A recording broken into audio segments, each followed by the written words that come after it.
Bienvenidos al Psicoanálisis, mi canal de YouTube. Soy Eduardo Méndez, profesor, psicólogo, psicoanalista. La idea es hablar un poco acerca de la angustia. La idea es que te suscribas al canal y suscribite, toca la campanita si recibís las notificaciones de nuevos videos. Vamos a hablar un poco de la angustia desde el punto de vista del psicoanálisis. Ustedes saben que es un texto fundamental, el de Freud, cuando habla de inhibición, síntoma y angustia. Es un texto de 1926.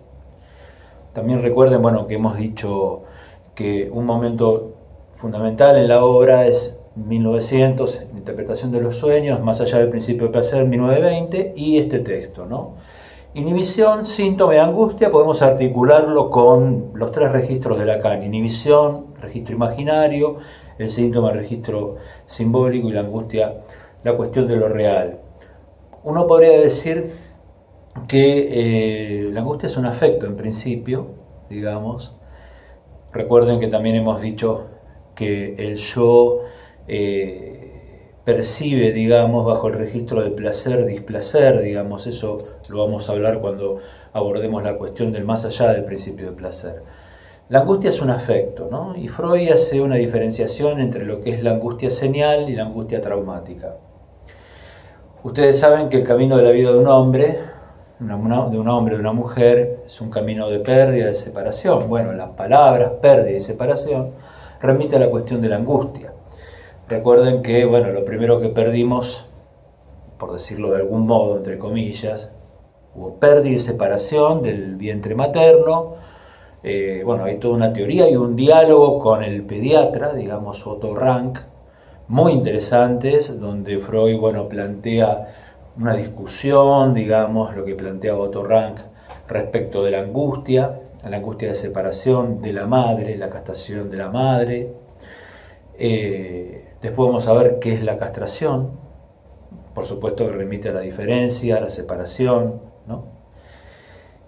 Eso es lo que primero perdimos, digamos. Después perdimos la teta, digamos, la separación, digamos, del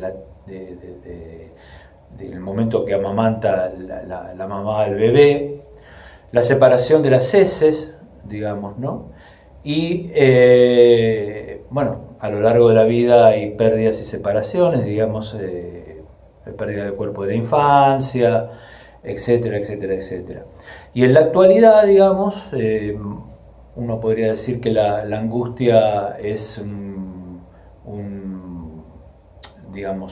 elemento o una concepción, digamos, sumamente fundamental para entender la naturaleza del hombre.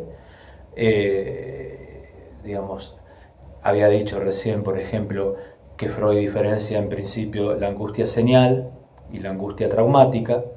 La angustia señal, digamos, es solidaria al principio de placer. Hay señal afecto, digamos. Recuerden que hay una diferencia entre la angustia, el miedo y el terror. El miedo es ante la presencia de un objeto determinado. El terror es la cuestión de la sorpresa, el factor sorpresa. Y la angustia como señal tiene su sede en el yo y es solidaria al principio del placer. La angustia traumática, es decir, la noción de trauma, ya hemos dicho que atraviesa toda la obra de Freud, tiene que ver con lo sexual, digamos, ¿no? Es decir, el cuerpo erógeno es, un cuerpo atravesado por el lenguaje, y en eso, digamos, en ese sentido, digamos, es traumático. Una cosa es el cuerpo, digamos, biológico como organismo, y otra cosa es el cuerpo, digamos, atravesado por la palabra, ¿no?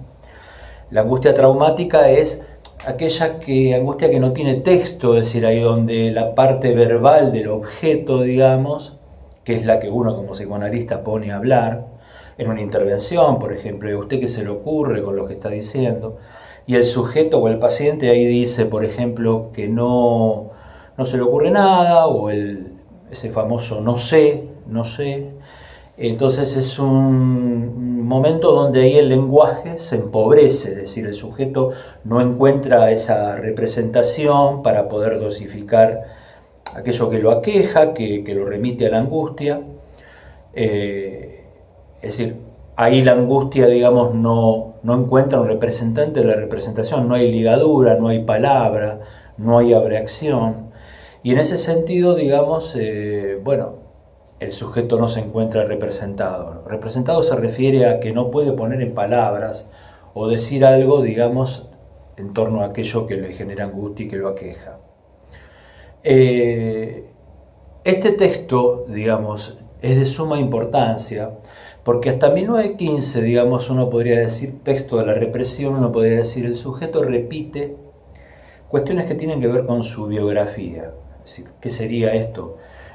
Yo a los 15 años iba a la secundaria, después a los 17 me recibí, empecé a buscar trabajo, me anoté en la facultad, conocí a tal. Bueno, todos esos datos, digamos, son cuestiones de la biografía de un sujeto. Es decir, hasta 1915 podríamos decir que es como contar, digamos, una biografía.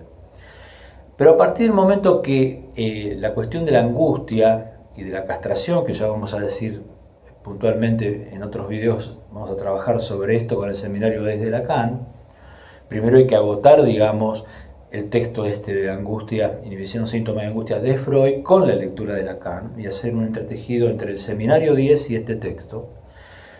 Entonces decía que el punto es tratar de articular, digamos, esta cuestión, digamos, que es sumamente fundamental para entender la naturaleza del hombre. La idea es poder poner, digamos, articular, digamos, como decíamos recién, la noción, digamos, de angustia, la noción de objeto, porque se afirma que la angustia no es sino objeto, digamos, a qué objeto remite su relación con el fantasma, y por supuesto teniendo en cuenta la cuestión, digamos, del deseo, del amor y la pulsión de muerte que Freud introduce en el más allá del principio de placer. Vamos a seguir directamente abordando el texto de Freud. La idea es asumir una modalidad distinta en el canal, es leer el texto de Freud y hacer articulaciones respecto del texto de Freud, o leer el texto de Lacan y hacer articulaciones respecto de lo que uno lee tratando de justipreciar, digamos, el mensaje, es decir, tratando de no desviar, digamos, el mensaje o lo que está escrito ahí en el texto. Así que bueno, si les gustó, denle like al video y hasta el próximo video.